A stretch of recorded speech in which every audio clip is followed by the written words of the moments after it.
Judy Woodruff. Big changes are coming to an American tradition, the Boy Scouts. The Scouting Board voted unanimously today to admit girls into the century-old program, and to permit them to earn the coveted rank of Eagle Scout. John Yang has more. John Yang thanks Judy. Beginning next year, the Boy Scouts will allow young girls to become Cub Scouts. And then, in 2019, they will begin a program for older girls that will allow them to earn the rank of Eagle Scout. Here to help understand what's going on, what is behind this historic change, and what it might mean for the Girl Scouts, we're joined by Associated Press national writer David Crary. David, thanks for joining us. David Crary, Associated Press. Hey, it's a pleasure to be here.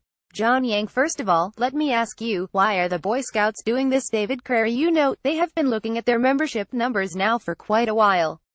They have been going down over the last couple of decades. They have stabilized the last year or two, but they have been looking for ways to grow. And it's not an easy task in this day and age, where these youth organizations are all struggling to keep their ranks full. So, I think the idea was, if we want to grow, let's let good girls in. This could be a huge increase, hundreds of thousands of girls over the next few years. It would help them get more revenue and really change the way the demographics of the Boy Scouts work. John Yang, and they also talked in their announcement that, I think, are some of the forces behind it. But in their announcement, they also talked about demographic changes in society overall. David Crary, well, it's been tough for all of these youth groups, the Boy Scouts and the Girl Scouts, because there are so many. There are single-parent families now. There are families where both parents are working. It's tough for the parents to find the time to take their kids to and from these meetings and activities. I think the Boy Scouts are hoping that parents will see this kind of one-stop shopping now, where they can have the girls and boys in the same organization, maybe make things a little more efficient for themselves. John Yang, and also, Dave, the Boy Scouts have already had co-ed programs for older girls for a while now.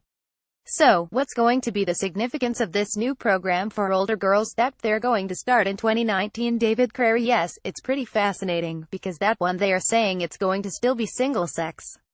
There will be the Boy Scouts, and then there will be a mirror program for girls of that age, 11 to 14 years old.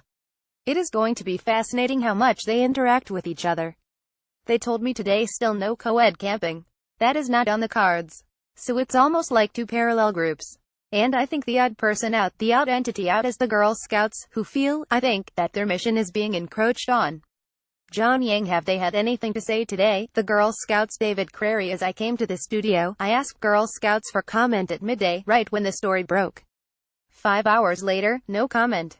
I'm guessing they are upset. I'm sure they are. It will be interesting perhaps tomorrow to see how they phrase their annoyance with this and their idea for how to go forward. John Yang, they have been talking about their annoyance with this earlier in the year, when they heard about the plans for this DID&T. David Crary, they have been very outspoken. They said this was covert recruiting of girls. They have implied that the Boy Scouts are doing this out of financial distress. They have harked back to decades ago, these sex abuse cases of the Boy Scouts, implying that this is the last thing the Boy Scouts should be doing, is bringing in girls. It's been pretty nasty. And I think a lot of people have been surprised that these two organizations that have been kind of buddies for so long are now at odds with each other.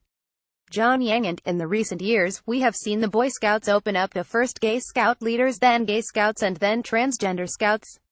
What does this say about the scouts and how they're trying to change with the times or keep up with the times? David Crary, well, I think it shows that they take their livelihood, their viability pretty seriously. It's interesting. The other three changes that you mentioned were all the result of a lot of pressure. Big business, gay rights activists were saying, hey, you have got to be more tolerant, you have got to let these people in. Eventually, the Boy Scouts did acquiesce. With this one, they haven't been getting outside pressure, so it's a little different, in the sense that they have figured out for themselves, I think, in a very entrepreneurial way, this is what we have got to do to be viable financially. John Yang. David Crary of the Associated Press, thank you very much. David Crary, thank you.